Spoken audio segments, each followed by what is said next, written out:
क्षुत पिपासा जरातंग जन्मांतक भयस्मयाः न रागद्वेष मोहाश्च यस्याप्तः स प्रकीर्त्यते आप्तोपज्ञ मनुल्लंघ्य मद्दृष्टेष्ट विरोधकम तत्वोपदेशकृत सार्वम शास्त्रम कापद घट्टनम।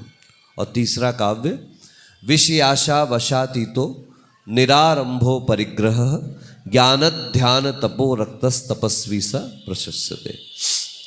आप्त, शास्त्र और गुरु के स्वरूप का वर्णन करते हुए 3 काव्यों पर हमने पिछले दिनों में चर्चा करी थी। सर्व प्रकार के राग द्वेष से रहित और 18 प्रकार के प्रमुख दोषों से रहित, क्योंकि दोष तो अनंत है, असंख्य है, और अनंत असंख्य दोषों पर विजय प्राप्त करके जिन्होंने अपने प्रभुत्व को प्रकट किया है, ऐसे ईश्वर तत्व को हमने स्वीकार किया है। और उन सारे अवगुणों में सबसे प्रधान अवगुण जिसे आचार्यों ने राग के रूप में स्वीकार किया है, ऐसे राग पर विजय प्राप्त करके जिन्होंने वीतराग पद को प्राप्त किया है। बचपन से हम लोग सुनते चले आ रहे हैं कि जो सर्वज्ञ है, वीतराग है और हितोपदेशी है। क्या क्या कहा? सर्वज्ञ, वीतराग और हितोपदेशी है। इसमें प्रथम विशेषण का प्रयोग किया गया है वीतराग शब्द का। और वो पिछले दिनों में हमने स्पष्ट रूप से जाना कि जिस व्यक्ति के अंदर से राग मर जाता है, राग समाप्त हो जाता है, अथवा जो राग पर विजय प्राप्त कर लेता है, उसे ही प्रभु स्वीकार किया गया। उसी की वाणी के गुंथन को शास्त्र के रूप में स्वीकार किया गया और उन्हीं के मार्ग पर चलने वाले निर्ग्रंथ दिगंबर गुरुओं को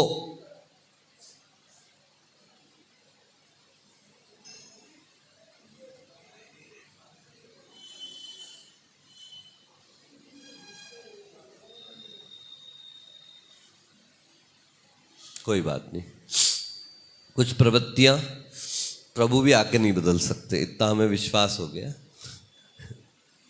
हाँ, कहाँ चल रहे थे? चलो अपन छोड़ो, जो उनके बारे में कह रहे थे, इतना राग द्वेष तो हमको भी छोड़ना ही पड़ेगा।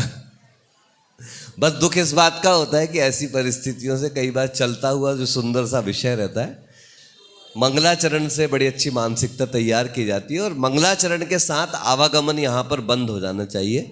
और बड़े बूढ़े जब ऐसा करते हैं तो नीचे वाले लोगों पर उसका असर और गलत चला जाता है। कोई बात नहीं, अपन को विजय प्राप्त करना है और अपन उस मार्ग पर है और उन्हीं का वर्णन कर रहे हैं जिन्होंने राग द्वेष पर विजय प्राप्त करी। एक बार एक सज्जन ने पूछ लिया कि महाराज,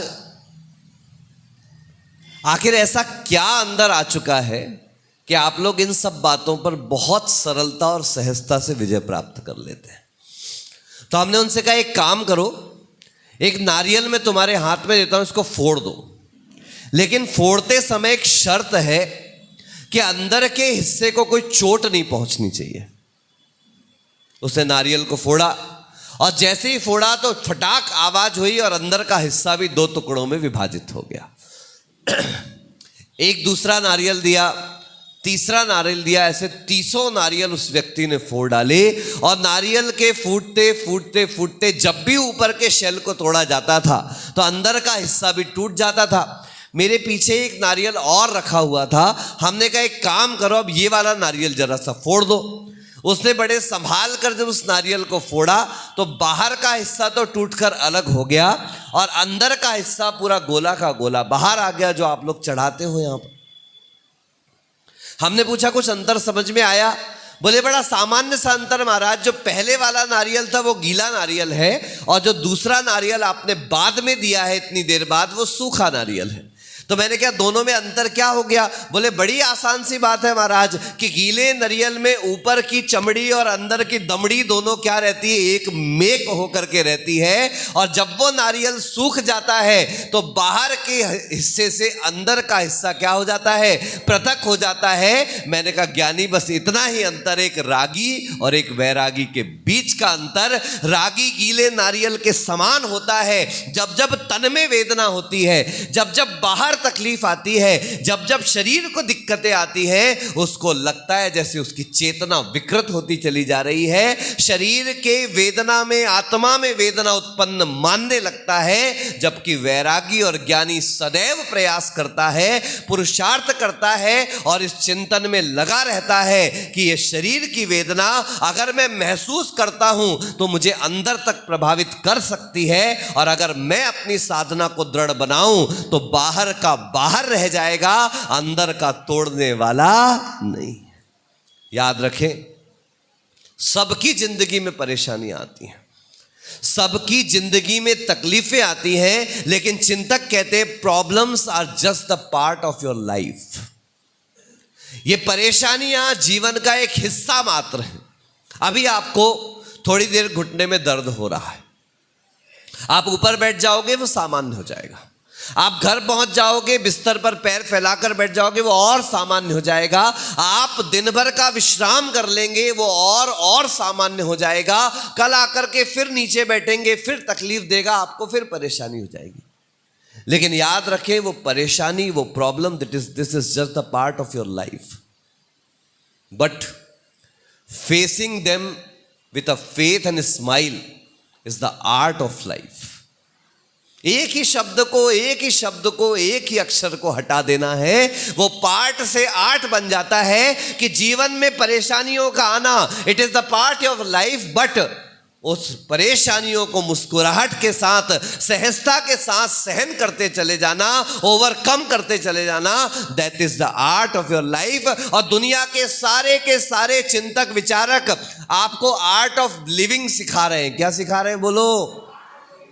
लेकिन ये जैन शासन आपको सिखा रहा है हाउ टू डाई। क्या? हाँ, जितने शास्त्र हैं, जितने ग्रंथ हैं, जितने जैनाचार्य हैं, वह आपको प्रति समय कहते हैं जीवन के लिए तैयार रहो। क्या आपने किसी साधु को ऐसा कहते सुना? सारे साधु आपको हमेशा कहते हैं मरण के लिए तैयार रहो। क्या कहा बोलो? जब एक सैनिक तैयारी करता है डिफेंस में जाने के लिए, उसको उसी दिन कह दिया जाता है कि तुम वहां जीने के लिए नहीं जा रहे हो, तुम वहां लड़ने के लिए नहीं जा रहे हो, तुम वहां किसके लिए जा रहे हो? मरने के लिए जा रहे हो। और जो व्यक्ति मरण के लिए तैयार रहता है, उससे बेहतर जीवन संसार में किसी और का नहीं हो सकता, क्योंकि उसे भय नहीं है, क्योंकि उसे डर नहीं है। एक श्रमण साधु की अंतिम संलेखना चल रही थी, और संलेखना के अंत समय में जब वेदना बढ़ती चली जा रही थी, वो उसके चेहरे को देखकर आसपास के साधुओं को चिंता हो आई कि इनकी वेदना बढ़ रही है, इनके माथे पे लकीरें आ रही हैं, इनके चेहरे पर पसीना आ रहा है, यानी इनको तकलीफ हो रही है। वो संलेखनारत बड़े आचार्य थे, वो भाप गए कि ये लोग समझ रहे हैं कि मुझे अंदर वेदना हो रही है। उस साधक ने अपने एक शिष्य को कहा, ए दोस्त, जा कहीं से आई ना लाना। क्या? पसीने मौत के माथे पे आए। बोलो, मजा नहीं आया? देखो, हम कई बार कहते हैं सुनते समय दो भाव होते हैं, या तो सब समझ में आ रहा है तो आदमी शांत हो जाता है, या उसे कुछ नहीं समझ में आ रहा है तो वो शांत हो जाता है। आप कौन सी कैटेगरी में जरा देख लेना। बताइए, पसीने मौत के माथे पे आए, ए दोस्त आई ना लाना।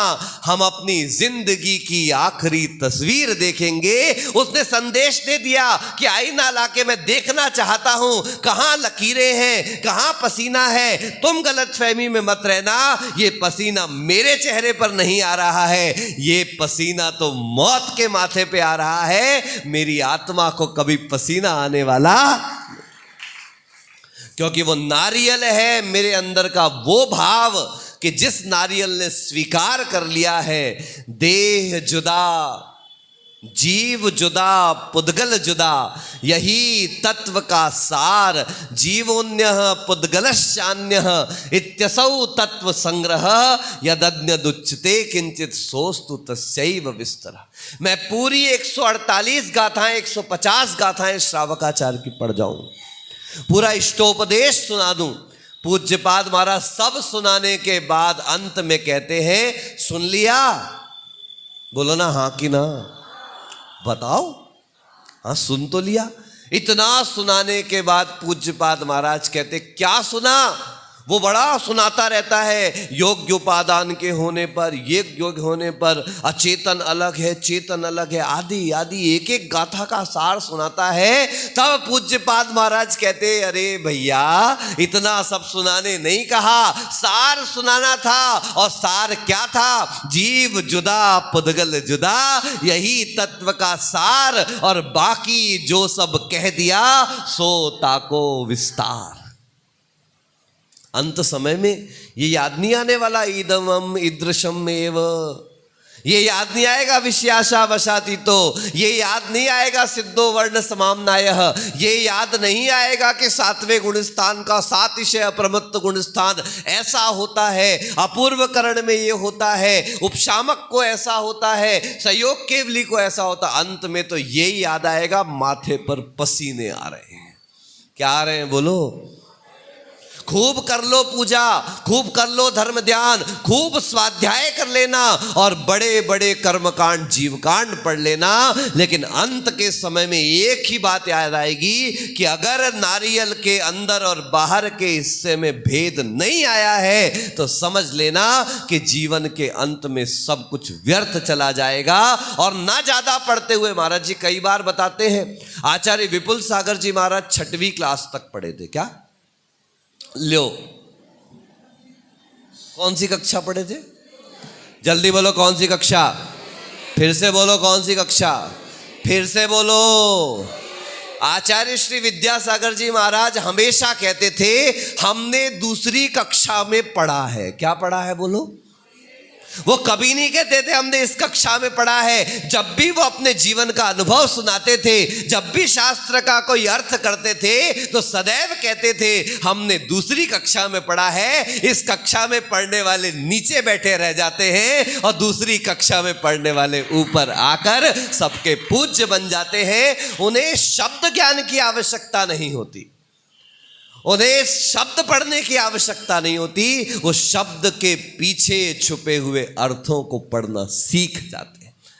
आचार्य कुंद कुंद देव कहते हैं समय सार ग्रंथ में, सद्दो नाणम न हवदी तम्हा सद्दम न जानिए किंची तम्मा अन्नम सद्दम अन्नम नाणम जिणाविंती। चूंकि शब्द अलग है और शब्द का भाव अलग है। बच्चा हर किसी को मां नहीं कहता। क्यों हेमंत भाई? चेहरा क्यों उतर गया? होता रहता है, संसार है, चलता रहता है। हम तो कहते इसलिए भैया कि अब हम अलग से तो आपसे मिलते नहीं हैं, दिन भर में और कोई तो अपनी मीटिंग होती नहीं है, तो अपना तो जितना मीटिंग है खुले आम है, जो है वो आमने सामने है। कोई अलग से तो है नहीं भैया, कमरे में अलग से आओ तो आपसे बात करते हैं, कुछ बताते हैं, जो है सामने बड़ी सहजता की बात है कि निवेदन की बात है। और आप हमारे प्रमुख हमारे लिए माने जाते हैं, क्योंकि एक बात जीवन में ध्यान रखना, आदमी 10 लोगों को नहीं देखता, आदमी वक्ता को देखता है। किसको देखता है ना? इसलिए वक्ता घबराए नहीं। वक्ता जिसके हाथ में, कहते हैं ना, घोड़े के अगाड़ी, बोलो, गलत बोल दिया, सॉरी, राजा के अगाड़ी बोलो, और घोड़े के पछाड़ी। ज्यादा नहीं चलना। जो राजा के ज्यादा आगे आगे चलेगा ठुकेगा भी वही, और जो घोड़े के ज्यादा पीछे पीछे चलेगा लाते भी उसी को पड़ने वाली। लेकिन ये ध्यान रख के चलना कि घोड़े और राजा पर, अगर किसी के, घोड़े और राजा का किसी पर विश्वास होता है तो उसी व्यक्ति पर होकर के जाता है। इसलिए जो व्यक्ति करता है वो पिटता भी है और अंत में जाकर प्रशंसा भी उसी की होती है। क्योंकि मैंने सुना है कि शिष्य और शिष्य पर हमेशा डांट लगी रहना चाहिए। सुनार के द्वारा पीटा गया सोना, बोलो, गुरु के द्वारा डांटा गया शिष्य,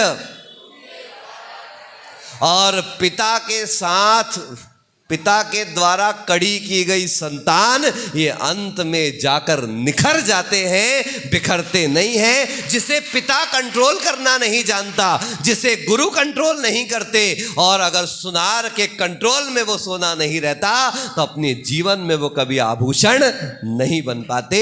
अगर वो अच्छे सुंदर ऑर्नामेंट्स बनते हैं तो कारण यही है कि हमेशा नहीं कि लड़ते रहो, झगड़ते रहो, ठोकते रहो, पीटते रहो, ऐसा उठ जा, वैसा बैठ जा, ऐसा कर ले, वैसा कर ले, लेकिन आवश्यकता पड़ने पर अगर संभाल कर हाथ अंदर रखा जाए और ऊपर से सेटल कर दिया जाए तो ध्यान रखना वही घड़ा जो मिट्टी जमीन में रौंदी जा रही थी, जिस मिट्टी पर लोग पैर रख करके चलते थे, वही मिट्टी कलश बन करके लोगों के मस्तक पर जाकर के विराजमान हो जाती। 18 प्रकार के दोषों से रहित वह परम आत्मा जब उनके सर्वांग से दिव्य ध्वनि खिलती है, तब आचार्य भगवंत कहते आप तो पज्ञ मलुल्लंघ्य, कि आप की आज्ञा का उल्लंघन किए बिना शास्त्रोपदेश कृत सार्वम, जो शास्त्र का उपदेश सभी जनों के लिए होता है, इसमें किसी व्यक्ति विशेष, समाज विशेष, जाति विशेष, वर्ग विशेष के लिए नहीं। तत्वोपदेश तत्सार्वम शास्त्रम कापत घट्टरम मद दृष्टेष्ट विरोधकम, यानी जिसमें दृष्ट और अदृष्ट, प्रत्यक्ष और अनुमान, कोई भी प्रमाण जिसको काट नहीं सकते, ऐसा ही शास्त्र हुआ करता है। बंधुओं, हम कभी भी शास्त्र को पढ़ते समय हमेशा अपने विवेक ज्ञान को जागृत रखें, क्योंकि वह जितने भी शास्त्र हैं वो वीतरागियों के उपदेश से हैं और वीतरागता की वृद्धि करने वाले हैं। हमेशा याद रख के चलना कि जरूरी नहीं कि जो मैं देख रहा हूं वही सत्य मुझे दिख रहा है, जो मैं सुन रहा हूं वही सर्व कुछ हो सकता है। हमेशा ध्यान रखना कि मेरी आंखों की मर्यादा से, बोलो, दृश्य की मर्यादा नहीं होती। आपको कितना दिख रहा है? मुझे वो एक ग्रीन कलर का पेड़ आगे दिखाई दे रहा है जहां नीचे भैंसें बंधती हैं। दृष्टि में वो वृक्ष दिखाई दे रहा है और अनुमान ये है कि चूंकि अक्सर देखा करते हैं वहां पर भैंसें बनती है, उसके पीछे नदी है, ऐसा अनुमान है क्योंकि अक्सर हम लोगों ने छत से उसे देखा है। तो क्या इतना ही गया है? सॉरी गया जी। तो क्या गया जी मात्र इतना है? वो पेड़, वो नदी और वो भैंसों का तबेला? नहीं। तो मतलब सत्य है कि मेरी आंखों की मर्यादा से दृश्य की मर्यादा नहीं है। मैं चलना चालू करता हूं 8 किलोमीटर, 10 किलोमीटर, 15 या 20 किलोमीटर के बाद लगातार चलते चलते थक जाता हूं, बैठ जाता हूं, तो क्या रोड खत्म हो जाती है? तो मेरे चलने से रास्ते की मर्यादा भी नहीं है। स्मरण रखें, जब मेरे देखने से दृश्य की मर्यादा नहीं है, मेरे चलने से या मेरे थकने से रोड की मर्यादा नहीं है, मार्ग की मर्यादा नहीं है, तो बंधुओं याद रखना कि मेरी बुद्धि से तत्व इतना ही है। इस बात की भी कोई गारंटी नहीं है, यानी मुझसे भी आगे दृश्य हो सकता है, मेरे देखने से आगे भी पिक्चर्स हो सकते हैं, मेरे चलने से भी ज्यादा मार्ग हो सकता है, और मेरी बुद्धि से भी आगे शास्त्र और तत्व हो सकता है। इसलिए सर्वज्ञ शब्द का प्रयोग यहां पर किया है। हम लोग सर्वज्ञ नहीं, सर्वम जानाति इति सर्वज्ञ, जो सर्व को जानता है वह सर्वज्ञ कहलाता है। किसी शायर ने लिखा है, मैंने उनको उतना देखा, मैंने उनको उतना देखा जितना देखा जा सकता था। बोलो ना। मैं इसलिए बुलवाते रहता हूं, कहीं बाद में ललित जी, मनोज तो वैसे ही बोलने में एक्सपर्ट है, बाहर जाके बोले ना सीमा से, जाओ प्रवचन में सुनाते रहते, कभी सुनते तो है ही नहीं किसी की। इसलिए भैया हम सामूहिक सुन लेते ताकि बाद में कोई कुछ ना कहे कि सुनाते बस, सुनते नहीं। मैंने उनको उतना देखा जितना देखा जा सकता था, लेकिन बोलो 2 आंखों से कितना देखा जा सकता था। सच में विचार करने योग्य तथ्य है। हम साधुओं के लिए बहुत जल्दी कोई ओपिनियन बना लेते हैं, हम शास्त्रों को पढ़कर किसी एक पंथ, एक परंपरा, एक मार्ग को सर्वोच्च और सर्वोत्कृष्ट मान लेते हैं, जबकि जैन धर्म अगर किसी एक महत्वपूर्ण तथ्य पर टिका है तो वह है अनेकांतवाद। इसलिए जैन शासन, जैन शास्त्र और जैन सिद्धांत की अगर रीढ़ है तो वह अनेकांत है, और कोई जबान है तो वो स्यादवाद है। जब तक वो अनेकांत और स्यादवाद उस ग्रंथ को लेकर के नहीं चलता है तब तक वह सर्वज्ञ द्वारा प्रणीत कभी भी कहा नहीं जा सकता। आचार्य समंत भद्र महाराज अरहनाथ भगवान की स्तुति करते हुए कहते हैं, अनेकांतोप्यनेकांतः प्रमाण नय साधनः अनेकांत प्रमाणात्ते तदेकांतोर्पिता न्यात, कि अनेकांत भी ध्यान रख के चलना, उसे भी अनेकांत भाव से स्वीकार करना।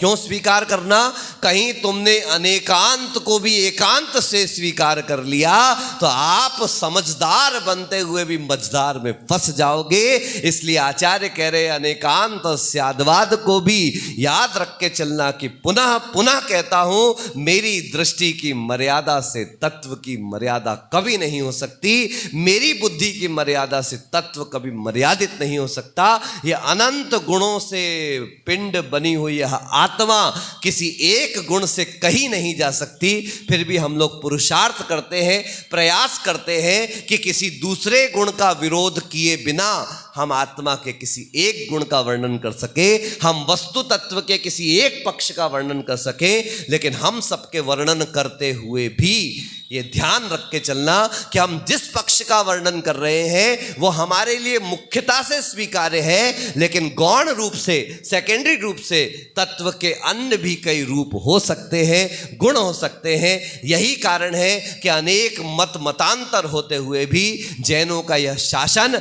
अनादिकाल से चला आ रहा है और अनंत काल तक चलता रहेगा, क्योंकि जैनों का शासन किसी एक के लिए नहीं है, किसी जाति के लिए नहीं है, किसी संप्रदाय के लिए नहीं है, किसी व्यक्ति विशेष के लिए नहीं है। सार्वम यानी सर्वजन हिताय और सर्वजन सुखाय। अभी कोरोना के काल में बड़े बड़े नेताओं ने, बड़े बड़े चिंतकों ने और बड़े बड़े डॉक्टर वैद्यों ने एक मत से कह दिया था कि अगर विश्व को इस महामारी से निकालना है तो जैन धर्म के सिद्धांतों को अपनाना पड़ेगा। भोजन कब करना है, कितना करना है, कहां करना है, कैसे करना है, क्यों करना है, चलना है तो कब, क्यों, कहां, कैसे, कितना, बोलना है तो कब, क्यों, कहां, कैसे, कितना, अगर इन मर्यादाओं को जैनत्व के अनुसार स्वीकार कर लिया जाएगा, विश्व में कभी भी ऐसी कोई महामारी हो भी जाए तो ध्यान रखना उस पर विजय प्राप्त करना कठिन नहीं होगा।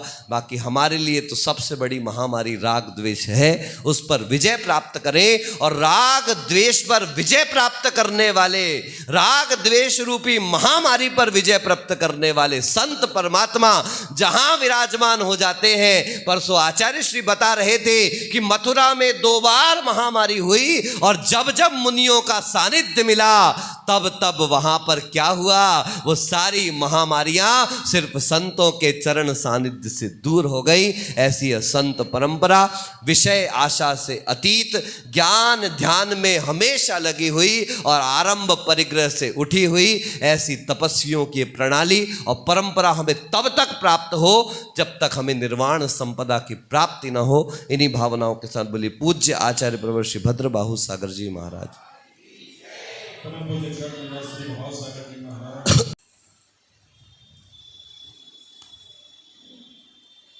संसारिक सुखों में भटकता हुआ प्राणी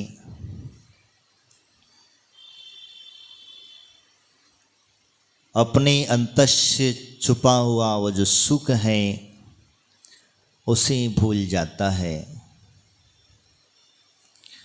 लौकिक सुख के चक्कर में जो शाश्वत सुख है उसे समझ नहीं पाता है।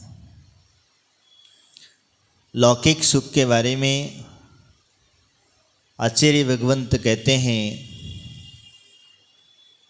वासना मात्र में वेत सुखम दुखम च देहिनाम तथा हद्युत विजयन्तेत भोगा रोगा इवापति।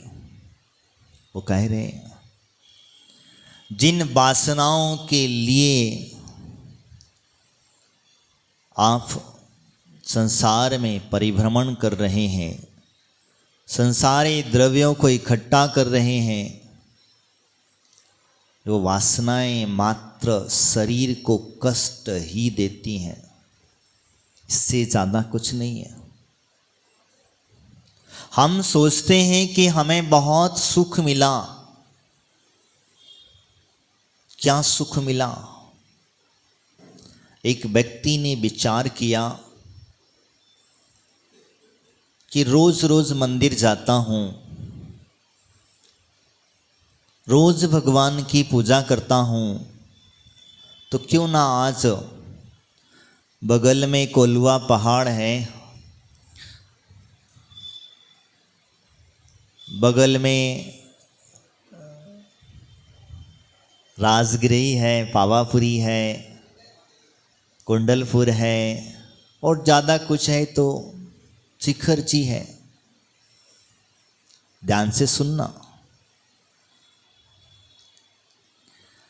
रोज व्यक्ति मंदिर पूजा कर रहा था, वो व्यक्ति विचार करता है कि चलो आज चलते हैं, कोलवा पहाड़ चलते हैं। यहाँ जब पूजा कर रहा था तो उसकी कमर में दर्द हो रहा था। क्या हो रहा था? तो उसको बैठने के लिए कुर्सी चाहिए थी। और जब कोलवा पहाड़ पे पहाड़ चढ़ेगा तो क्या चाहिए?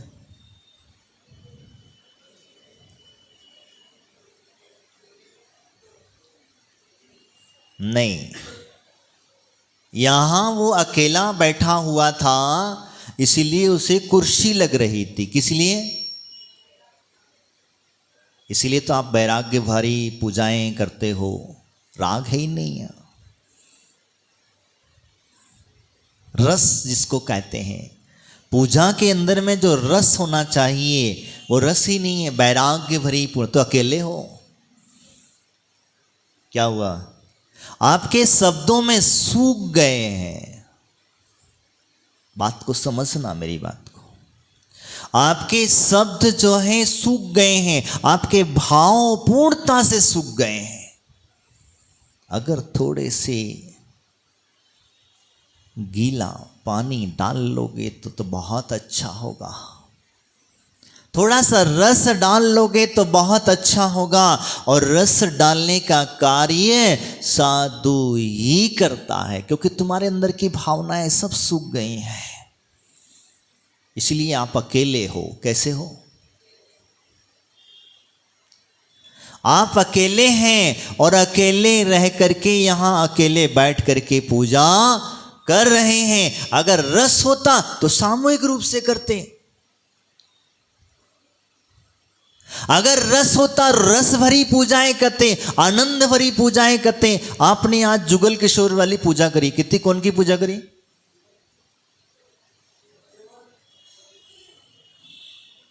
देव शास्त्र की पूजा करी। उनके शब्दों को समझा,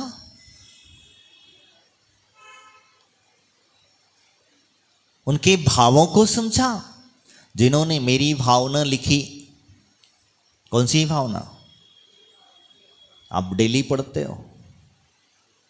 उस भावना को पढ़ने के बाद लगता है कि हाँ, वास्तविकता में इसे रस के माध्यम से भरा हुआ है। एक एक शब्द में जो आनंद आता है वो आनंद व्यवस्था समझना। वैराग्य भावनाएं अलग है। 16 तीर्थंकर की प्रकृति बंद करने वाली भावना अलग है और मेरी भावना अलग है। ध्यान रखना, तीनों में डिफरेंस है। कभी विषय मिलेगा तो मैं आपको बता दूंगा। तीनों में डिफरेंस है और तीनों के भावों में डिफरेंस है। जिस रस की हम चर्चा कर रहे हैं कि वासनाओं के प्रति जो व्यक्ति ने क्या किया, जब कोलुआ पहाड़ गया तो चढ़ते समय वो सबके साथ में गया। किसके साथ में गया? दोस्तों के साथ गया। तो दोस्तों के साथ बातें करते करते रसीले शब्दों के साथ वो कोलुआ पहाड़ चढ़ करके ऊपर पहुंच गया। तब उसकी कमर में दर्द नहीं था कि नहीं था? था, लेकिन वो कहाँ गया?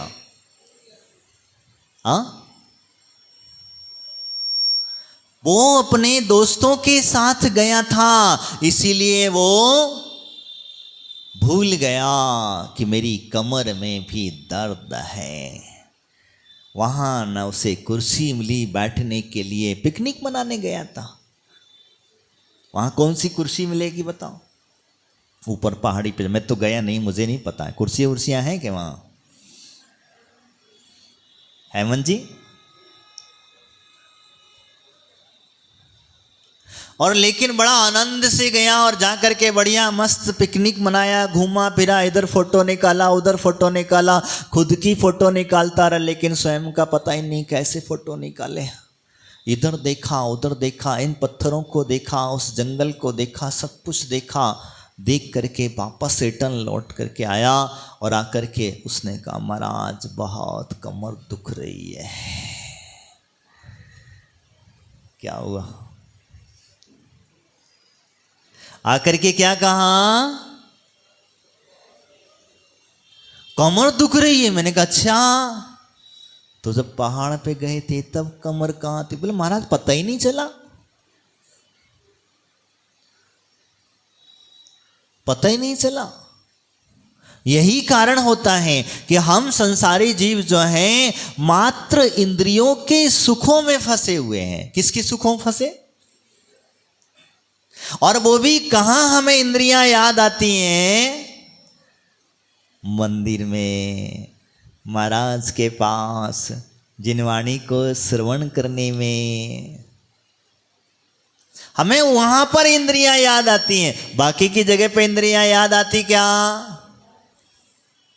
पहली कौन सी इंद्रियां?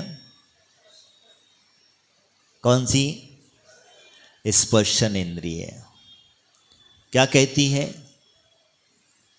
इसका स्वभाव महसूस करती है, हल्का भारी, कड़ा नरम। इसका स्वभाव, यानी कि इसको समझ रहा है। आप क्या समझ रहे हैं? हम जब पहले ये रचना इंद्रिय के बारे, सॉरी स्पर्श इंद्रिय की चर्चा, इसको सब चाहिए क्या? सब एकदम सब समझ लेता है। हल्का चाहिए, भारी चाहिए, जैसा होता है तुरंत महसूस कर लेता है। अब आप सोचते होंगे महाराज मंदिर में ही कैसे पता चलता?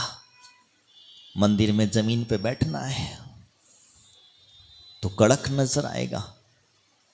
क्या हुआ? मंदिर में बैठना है तो कड़क बैठना पड़ेगा, और कड़क पर बैठोगे तो फिर हवेली इधर चुभ रहा है, महाराज उधर चुभ रहा है। तुमको सोफे पर रहने की जो आदत पड़ गई है, डल्लब के गद्दों पे सोने की जो आदत पड़ गई है, उस व्यक्ति से पूछो कि चटाई के बगैर पाटे पर सोना कितना आनंददायक होता है। उस जीव से पूछो जो व्यक्ति के जीवन में सरसों का दाना भी शरीर में चुभा करता था। सरसों का दाना इसके शरीर में इतना चुभा करता, गलती से अगर पड़ जाए तो वो भी चुभ जाया करता है। लेकिन उससे पूछो जब कंकड़ पत्थरों पर चल करके भी मोक्ष मार्ग पर चलने का पुरुषार्थ कर लेता है। हम थोड़ा सा कुछ शरीर में तकलीफ हुई, स्पर्श इंद्रिय ने गड़बड़ करी, ठंडा गरम, थोड़ा सा ठंडा गरम हुआ कि हमारा जीव अंदर से मचलने लग सकता है, अंदर से घबराहट पैदा हमको भी हो जाती है। जो सत्य है नहीं है, जो है सो है। जब कहीं ठंडा ज़्यादा हो जाए या गर्म ज़्यादा हो जाए तो दोनों का अगर बैलेंस बिगड़ा तो फिर बिगड़ा होता है, शरीर है। लेकिन अगर हम इसे पकड़ करके बैठ जाएं तो फिर कैसे काम चलेगा? चलेगा क्या? वो अगर मुनिराज अगर ना सोच लेते, जिनके सरसों का दाना चुबा करता था, अगर वो विचार कर लेते थे कि मैं जंगल में जाऊंगा, कंकड़ पत्थर पर चलूंगा और मैं जब मोक्ष मार्ग पर चलने का पुरुषार्थ करूंगा तो मेरे पैर तो छिल जाएंगे, मैं तो कोमल सैया पर चलने वाला इंसान, मखमल की गद्दियों पर, मखमल पर चलने वाला जीव, वो अगर विचार करता तो क्या वो अपने आत्मा का कल्याण कर पाता?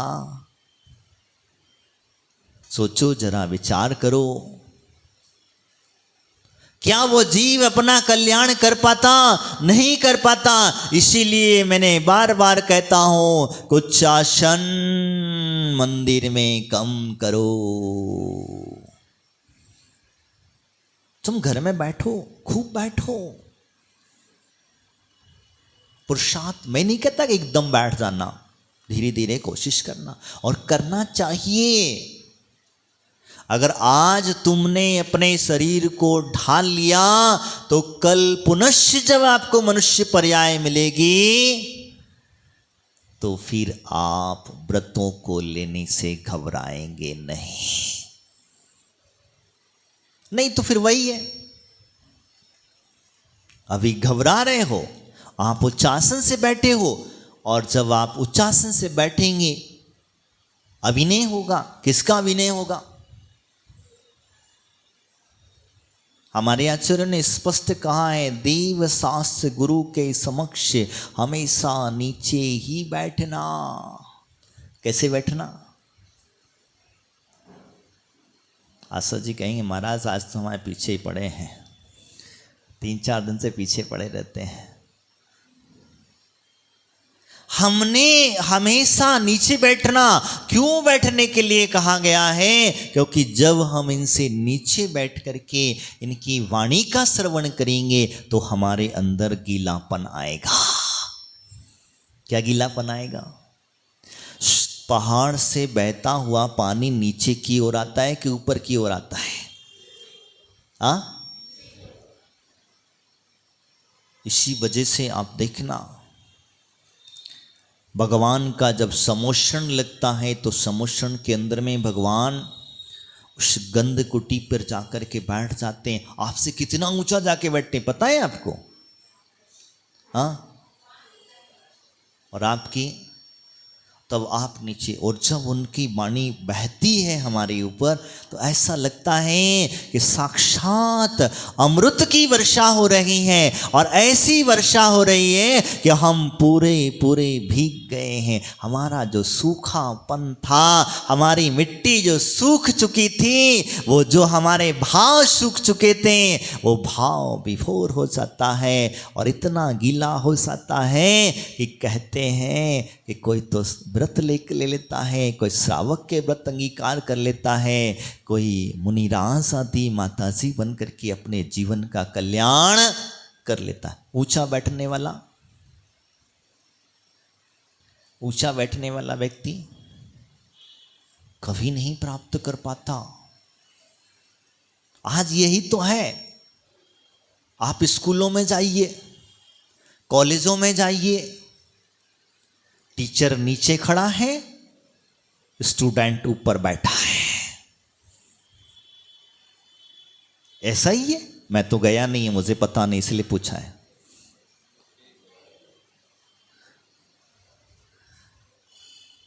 क्या हुआ? तो जब वह व्यक्ति जो समझ करके लेना, स्कूलों में जाते हैं, जब आकर के वो बच्चा को सिखा रहा है तो वो क्या कर रहा है? खड़े होकर के सिखा रहा है। बच्चा बराबरी पर, ऊंचाई पर बैठ करके उसे सीख रहा है, लेकिन कागजी ज्ञान तो ले लेता है, लेकिन व्यवहारिक ज्ञान उसके जीवन में नहीं आता। आता क्या? उसे व्यवहारिक ज्ञान प्राप्त नहीं होता। व्यवहारिक में कैसे जीना, कैसे उठना, किस तरीके से करना, क्या करना, ये सब कुछ सीखने के लिए उसे नीचे उतरना पड़ेगा, और जब तक नीचे नहीं उतरेगा तब तक वह उस ज्ञान को प्राप्त नहीं हो पाएगा। इसीलिए कहते हैं वासनाएं हमें प्रतिदिन सता रही हैं। स्पष्ट इंद्रिय आपके लिए कह रही है, आपको संबोधन दे रही है कि भैया इसे जितना सुख देते हो, ये दुख से घबराती है। किससे घबराती है? दुख से घबराती है और इसे सुख चाहिए, ये सिर्फ सुख ही सुख चाहती है, लेकिन इसे पता नहीं है कि जिस सुख की कामना में वह कर रही है उससे भी उसे दुख ही प्राप्त होता है। होता कि नहीं होता? होता है ना। आप कोलुआ पहाड़ गए तो दुख मिला कि सुख?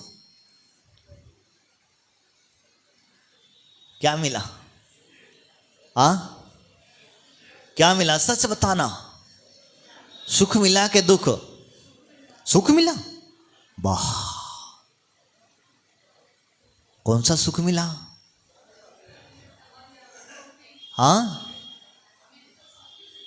क्या सुख मिला? आपने जब पहाड़ पर चढ़े, पैर दुख रहे हैं, सुख मिला कि दुख? पैंट से उतर करके आए, सुख मिला के दुख? घर पे आए, अरे यार बहुत थक गए, सुख मिला? तो थकान क्यों हुई? आप अगर विचार करना, सोचना, इसलिए के लिए जिस सुख की कामना के लिए हम गए, तो अगर आप कहते हम तो सुख मिला, तो सुख मिला तो फिर दुख क्यों आया? दुख नहीं आना चाहिए था। तो सुख तो सुख ही है, लेकिन वो सुख नहीं था, सुखाभास था। क्या था? सुख नहीं था, वो मात्र सुखाभास था। हमने मात्र कोरी कल्पना कर रखी थी, अरे मैंने इतने सुंदर वातावरण में, खुले वातावरण की हवा ली, पहाड़ी झाड़ी आदि पेड़ आदि देखे, हमने चढ़ करके वहां तक गए, वो दुख हमारा हम भूल गए। इसीलिए कहते हैं वो सुख नहीं था। सुख तो वो है, शरीर को सुख मिलने से क्या सुख मिला, लेकिन आपने जितनी देर तक चले, जितनी जीवों की हिंसा हुई, हरियाली आदि तोड़ी, आदि आदि आपने कुचले रौंदे, तो जीवों की हिंसा हुई कि नहीं हुई? हुई। तो उसका दुख कौन भोगेगा? सोचना, बहुत कई पहलू हैं, कई तरीके से सोचने की बात है। तो उसका दुख कौन भोगेगा? शरीर के आत्मा कौन भोगेगा? अभी तक शरीर की बात कर रहा था, अब कौन भोगेगा? इसका दुख भोगेगा आत्मा। और सुख मिला किसको? आत्मा को सुख मिला क्या? आत्मा को सुख कहाँ है? आत्मा का सुख तो यही है जहां बैठे हो, जिस जगह पर बैठ करके भगवान की भक्ति आराधना करके आप वही समय 1 घंटा 2 घंटा 4 घंटा जो भी समय लगा, वही समय दिन भर थोड़ी सी पूजा में बैठ जाते, मंदिर में बैठ जाते, गुरु चरणों में जाके बैठ जाते, तो समय का सदुपयोग हो जाता और अपनी मन की प्रफुल्लता, शरीर के सुख के अंदर में हम लगे हुए। जितना भी साधन इकट्ठे कर रहे हैं, हम मात्र शरीर के साधन इकट्ठे कर रहे हैं, आत्मा का साधन एक भी इकट्ठा नहीं कर रहे हैं। क्योंकि जिसे सुख प्राप्त हो जाए वो सुख ही तो है। हमने आत्म सुख के क्या भावना भाई कुछ नहीं, आत्मा के लिए नहीं, हमने सिर्फ सुख शरीर के लिए प्राप्त किया। तो इसीलिए वास्तविकता कहे जाते हैं। तो इंद्रियों में स्पर्श इंद्रिय। दूसरा दुख आपको बता दूं, जिह्वा रसना इंद्रिय। क्या हुआ? दूसरा दुख, जिसको ज्यादा खा लो तो क्या होता? क्या होता बताओ? अगर इससे ज्यादा खा लो तो कहीं ना कहीं दुख पैदा। मान के चलो आपको रसगुल्ले खाने में बहुत आनंद आता है, सुख मिलता है, एक पचाने की कैपेसिटी, दूसरा जबरदस्ती खा लो तो क्या होगा? एक खाओगे तो सूखा मिलेगा, लेकिन दूसरा खा लिया, अरे सुख है तो हम तो और अच्छा इकट्ठा कर लें। सुख मिल रहा है, हमें आनंद मिल रहा है, तो हम आनंद के वशीभूत होकर के हम तो और इकट्ठा कर लें, क्योंकि सुख है। हमारे आचार्य तो वही कहते हैं, आनंद को दिन पे दिन बढ़ाते चले जाना, सुख को बढ़ाते चले जाना और अनंत सुख प्राप्त कर लेना। क्योंकि शुद्धों का सुख क्या है? सिद्धों का सुख अपनी आत्म आनंद में डूबे हुए, बड़ी सुखास भान। और ये तो मात्र हमने खाया, एक की जगह दो खाया, सुख ही दुख में परिवर्तित हो जाता है। होता कि नहीं होता? तो हमने इंद्रिय के वशीभूत होकर के अपने सुख को हमने भूल गए। अगर यही चीज सुख में परिवर्तन करना है, आत्म सुख को प्राप्त करना है, तो अगर उसी समय पे कह देते मेरा तो रसगुल्ले का काम खत्म, इससे किसको सुख मिलता? इससे किसको सुख मिलता? आत्मा को। शरीर को सुख नहीं मिलता, शरीर को तो दुख ही मिलता था, तकलीफ, क्योंकि नहीं खाने को मिला। और जब नहीं खाने को मिला तो टेंशन तो रही, अरे बताओ इतने अच्छे सुंदर सुंदर रसगुल्ला बने और खाने को नहीं दिए, क्यों? क्योंकि डायबिटीज की बीमारी थी। तो जो है व्यक्ति विचार करता है, हमने अपने अंतस्य आत्मा के सुख की चिंता नहीं करी, हमने अपने सुख की चिंता नहीं करी, हमने तो दूसरे के सुख की चिंता में सुखी रहे, दूसरे को देख करके दुखी रहे। और जो व्यक्ति जब तक दूसरे को देख करके दुखी और सुखी होता है, वो व्यक्ति कभी अपने अंतस्य को नहीं झांक पाता है। स्वयं का दुख नजर नहीं आता, उसे दूसरों का दुख तुरंत नजर आ जाता है। वही कहना चाहता हूँ, वास्तविकता स्थिति यही है। एक घटना छोटी सी याद आई। एक बार एक व्यक्ति ने मुनिराज को पास गया और उससे कहा कि महाराज, मैं सुख चाहता हूँ और दुख से छूटना चाहता हूँ, लेकिन तुम घर मत छुड़ाना। बोले क्या कहा? त्याग कुछ नहीं कर सकता मैं, सुख चाहता हूं, दुख से छुटकारा पाना चाहता हूं, लेकिन घर मत छुड़ाना, त्याग नहीं कर सकता। अब बताओ क्या करें महाराज, क्या करें? तो महाराज ने कहा ठीक है, एक काम करो, मैं आगे की प्रक्रिया बाद में बताता हूं, तुम सबसे पहले घर पे जाओ। क्या करो? घर जाना और घर जाकर के घर वालों से पूछ करके आना कि मैं जो दुख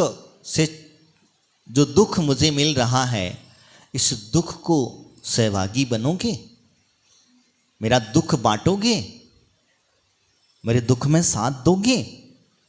बस इतना पूछ के आओ। बोले ठीक। वो गया घर पहुंचा, बीवी से मिला, बीवी से कहा मेरे दुख में साथ दोगी? बोले इसी जन्म में मिले तो बहुत हो गया, अगले जन्म में मिल मत जाइयो, नहीं तो पता चली इसी जन्म में तो इतना तुमको प्राप्त करके दुखी हो गई हूं, और तुम कह रहे हो कि तुम्हारे दुख में और साथ दे दूं। तुम जाओ यहां से, जहां जाना है वहां, मेरे से बात ना करो। बेचारा परेशान आया था दुख में साथ देने के लिए, जिस पर उसे विश्वास था कि नहीं मेरी धर्म पत्नी तो कम से कम मेरा साथ देगी, उसके पास गया। नहीं, बच्चा आ गया, पापा पापा पापा पापा करते हुए, बेटा बेटा क्या लाए मेरे लिए? बोले बेटा कुछ नहीं लाया। क्यों? बच्चा उदास हो गया। पापा ने कहा कि मैं कुछ नहीं लाया तेरे लिए। बेटा उदास हो गया तो उसने कहा, बेटे से पूछने की हिम्मत ही नहीं हुई उसकी। उसने सोचा कि अब इससे पूछूं, ये पहले ही उदास हो गया, ये तो पहले ही दुखी हो गया, और मैं इससे कहूँगा कि मेरे किस लिए नहीं लाया कि मैं दुखी हूँ, तो मेरे दुख में साथ दोगे? तो वो कहाँ से, उसने नहीं, आगे पहुंचा, माता पिता बैठे हुए थे, उनके पास गया। उन्होंने कहा, उनसे जाकर के कहा, आप मेरे दुख में साथ दोगे? तो जब वो कहता है कि माता पिता कहते हैं कि तुझे पैदा करके ही हमने दुख पा लिया और तेरे दुख में कौन सा साथ देना चाहते हो? अब क्या हुआ? माता पिता क्यों दुखी थे? क्योंकि बेटे की प्रवृत्तियां कुछ गलत थी। बेटा उनका बात मानते ही नहीं था, उनकी सुनता नहीं था, तो इसलिए माता पिता दुखी थे। पत्नी क्यों दुखी थी? क्योंकि पति पत्नी के अनुसार चलता ही नहीं था, इसलिए पत्नी दुखी थी। बेटा क्यों दुखी हुआ? कि पापा मुझे कुछ लेकर के आते ही नहीं है, तो इसलिए बेटा भी दुखी। तो कौन दुख में साथ देगा? जिस शरीर के लिए बेचारा इतना हम करते हैं, वो अंत में होता जब गुरु जी के पास पहुंचा, और पहुंचने के बाद उसने हाथ जोड़ करके कह दिया कि गुरु जी दुख में तो कोई साथ देने को तैयार नहीं है, तो दुख छोड़ना है। क्या करना है? दुख छोड़ना है, सुख प्राप्त करना है, लेकिन त्याग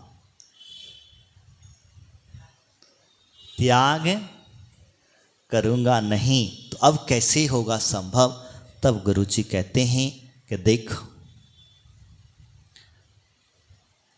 तेरी समझ में मेरी भाषा समझ में आ चुकी होगी, तो फिर अब कहते हैं कि दुख छोड़ना ही पड़ेगा, तभी तुझे सुख प्राप्त होगा, और त्याग करे बगैर सुख की अनुभूति होगी ही नहीं। समझ में आया?